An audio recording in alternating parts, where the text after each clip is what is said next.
ধীরে ধীরে যে বয়সটা বাড়ছে সেটা খুব ভালো করে রিয়েলাইজ করতে পারছি। পছন্দ অপছন্দগুলো পুরো 360 ডিগ্রি অ্যাঙ্গেলে ঘুরে গেছে।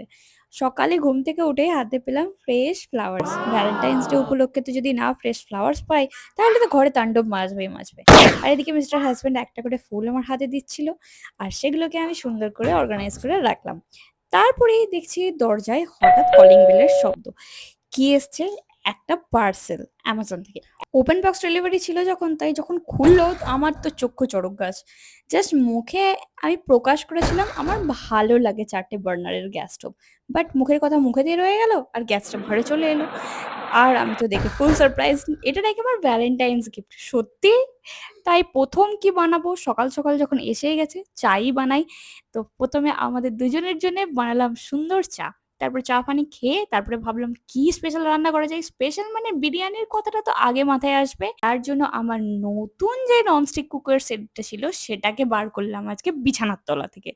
এদিকে বিরিয়ানির ভাতের জন্য আমি সমস্ত কিছু রেডি করছি। আর অন্যদিকে মিস্টার হাজব্যান্ড যদি না আজকে আমাকে হেল্প করে, তাহলে তো ব্যাপারটাই অন্যরকম হয়ে গেল। উনি আমাকে আলু ভাজতে সাহায্য করছিলেন। অ্যাকচুয়ালি রান্নাটা উনিই করেছিলেন। যাই হোক, এদিকে একটু গরম লেগে গেল, তাই এত খেতে ইচ্ছা করছিল কোল্ড ড্রিঙ্কস। কেরালায় যে লেভেলের গরম ভাই! আর সব সময় না এই বোটল ওপেনারটাকে আমি হারিয়ে ফেলি, আজকে লাকিলি পেয়েছিলাম। যাক, হয়ে গেছে আমার ভাত। এরপর আমি এটাকে ঝরিয়ে নেব।